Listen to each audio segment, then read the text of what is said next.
There are times when duty calls and you answer without question. But there are times when you answer, and the world changes in ways you could never imagine. It was a night like any other, or at least, that's what I thought. I was just another Alaskan pilot, known more for shuttling supplies and the occasional passenger to remote outposts. This was supposed to be one of those routine calls. A ranger injured by a bear attack, stranded out near Birch Creek, alone and bleeding. I almost declined.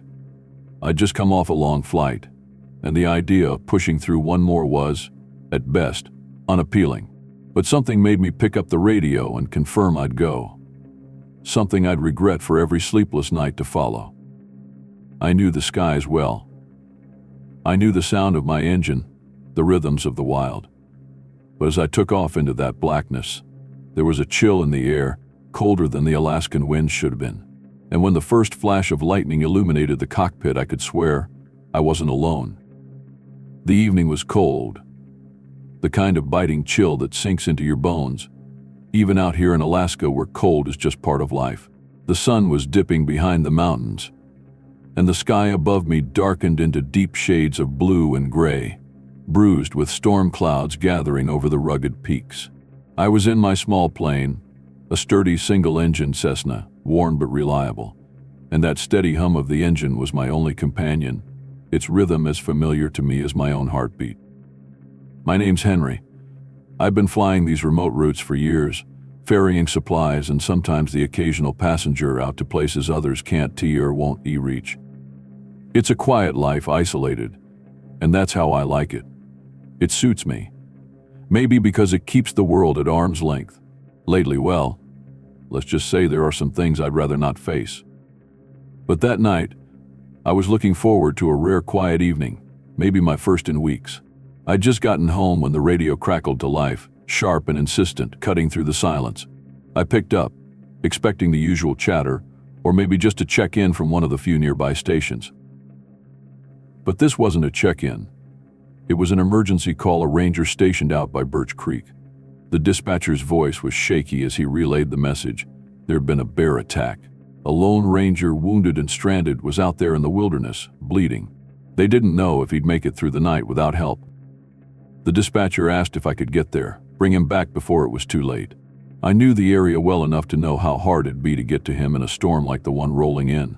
I knew the risks, but something in me wouldn't let me turn that call down. Some kind of instinct, something that pushed me past the exhaustion, that buried the doubts. This was what I did. This was who I was. So I grabbed my coat, my gear, and set off for the airstrip.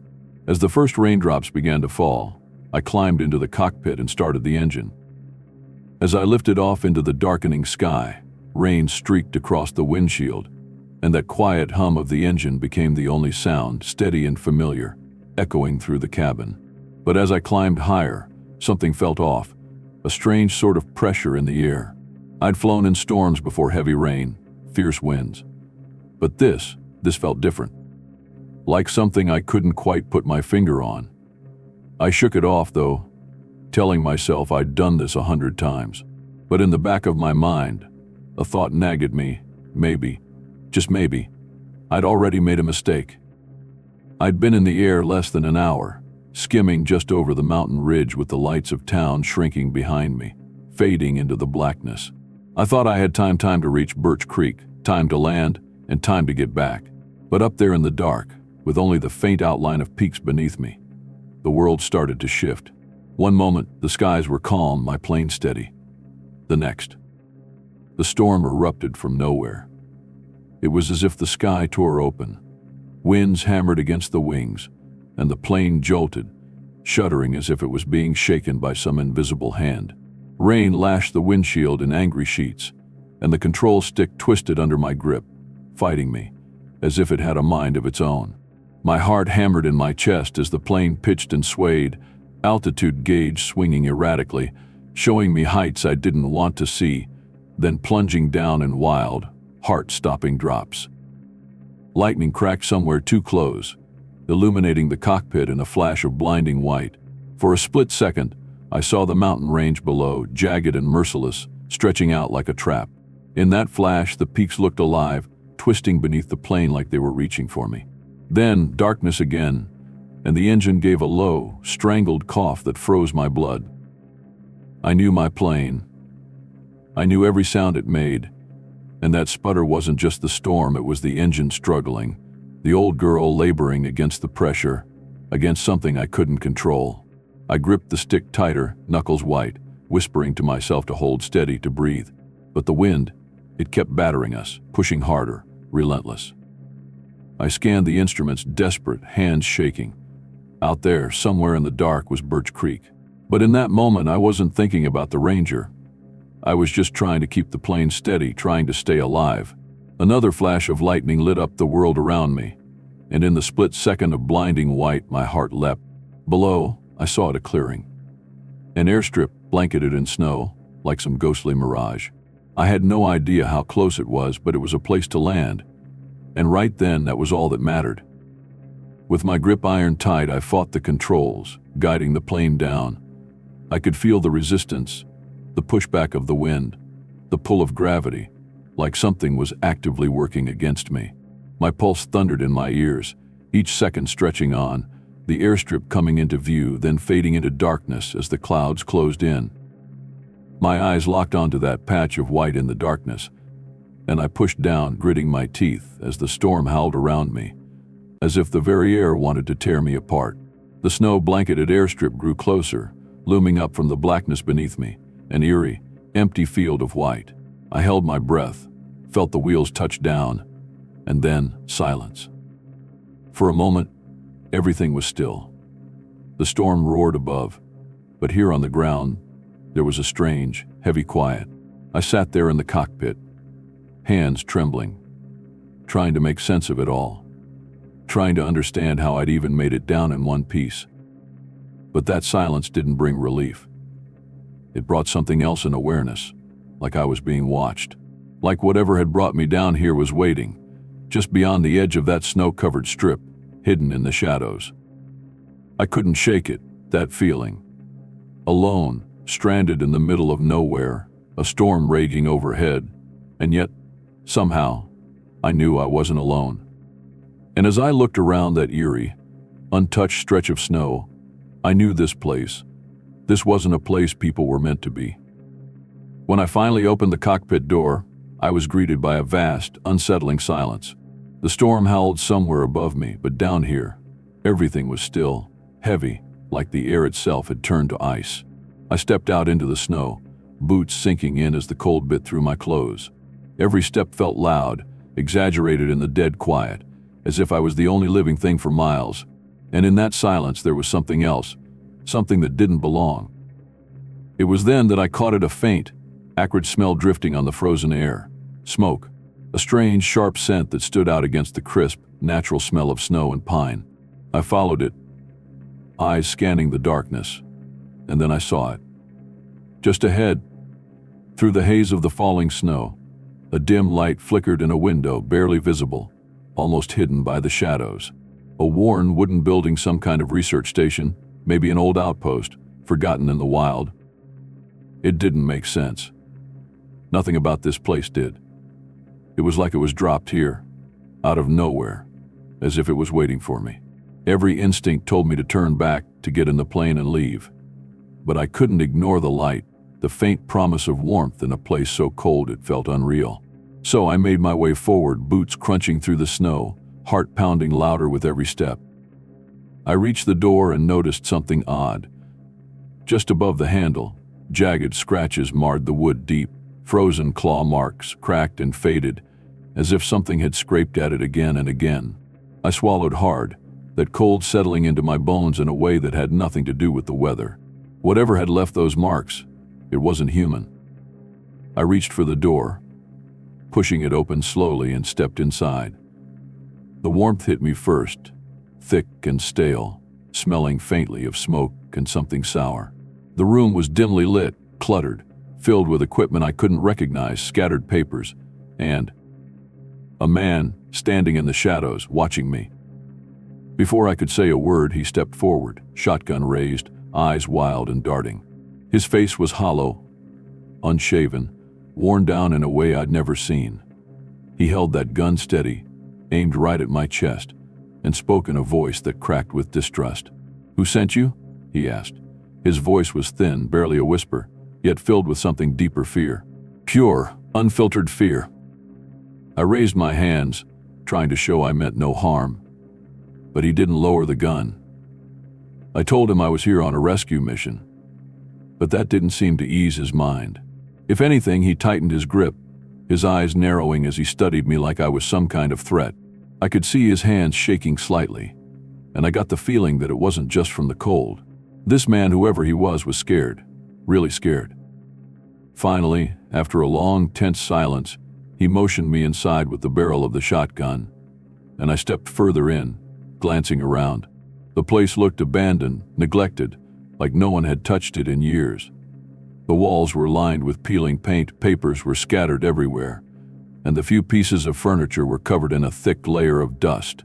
But there was something else, something off. As he moved, I caught glimpses, subtle things that made my skin crawl. Shadowy movements flickering in the corners of my vision, faint whispers, the kind that make you question if you're hearing them at all. My eyes darted to the walls, to the floors, and that's when I noticed it, a sign, small and faded, barely legible, restricted access. It didn't make sense. This was a research station, wasn't it? The man finally lowered his shotgun, but his eyes stayed locked on me, sharp and suspicious. He introduced himself, called himself Anthony. His words were clipped, cautious, like he was afraid to say too much. As I watched him, I noticed his clothes dirty, torn in places, like he hadn't changed in weeks. His hands, calloused and rough, shook slightly, and there was something else in his eyes, a kind of haunted emptiness, like he'd seen things he could never unsee. I didn't ask any questions, not yet, but I kept glancing around, taking in every detail, every strange, unsettling piece of this place. And the more I looked, the more wrong it felt, like I'd stepped into something I wasn't meant to see. And then, out of nowhere, Anthony muttered something under his breath, words barely audible. He spoke about the others, the team he'd come with, how they'd vanished one by one. He didn't explain, didn't go into details, but I saw it in his eyes, the horror of whatever had happened here, the lingering terror that he couldn't escape. And as he spoke, I felt it too. This wasn't just an outpost. It was a trap, and somehow I'd walked right into it. Anthony's words were scattered, his voice low and broken, like he was barely holding himself together. He kept muttering about them, his eyes darting to the corners of the room, as if watching for something lurking in the shadows. I tried to follow his gaze, but every time I looked, all I saw were empty corners, darkness, and the faint flicker of the dying light. But then he stopped, his face going pale, and he looked at me with a strange intensity. "You need to understand they're still here," he whispered, his voice trembling.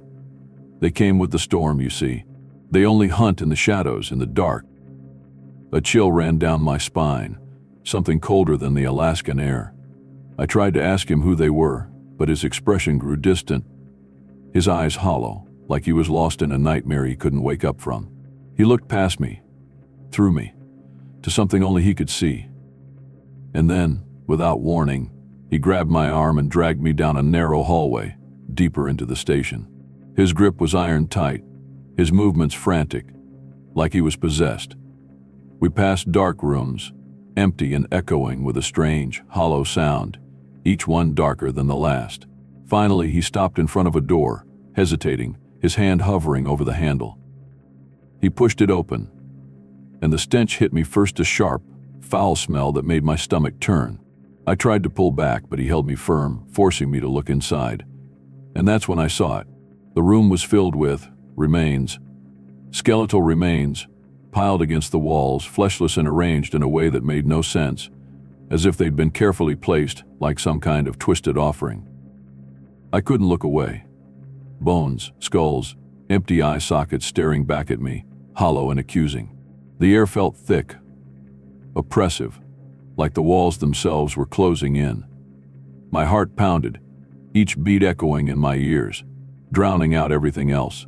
I turned to Anthony, my mouth dry, trying to find the words, trying to make sense of what I was seeing. He was staring at the bones too, but his expression was different.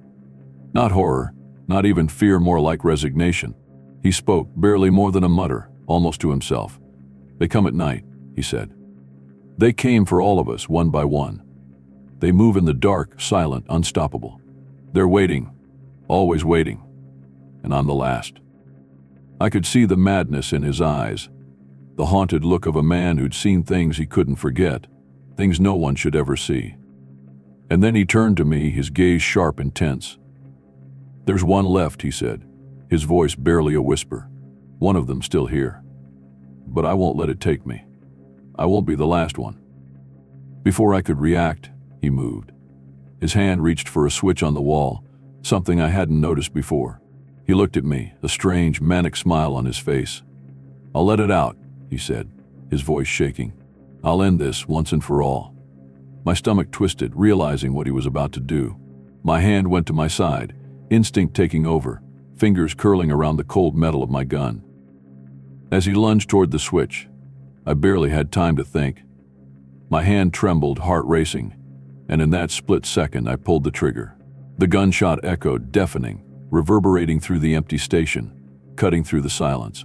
Anthony staggered, a look of shock and almost relief on his face.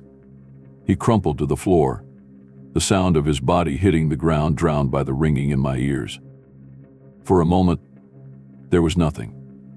Just silence, thick and suffocating. But then, in the quiet that followed, I heard it, a low, rumbling growl, something unnatural, something that made my blood run cold. I turned, eyes scanning the darkness, and I saw movement. A shadow, shifting, creeping closer, like it was drawn to the sound, drawn to the scent. I didn't think. I just ran. Bolted for the door, my footsteps pounding against the floor, each step echoing louder than the last. Behind me, the growl grew louder, closer, like something was chasing me, something that shouldn't exist. The air felt heavy, oppressive, like it was closing in, pushing me forward, urging me to run faster. I burst through the door, the storm hitting me like a wall, wind tearing at my face, snow blinding me. But I couldn't stop.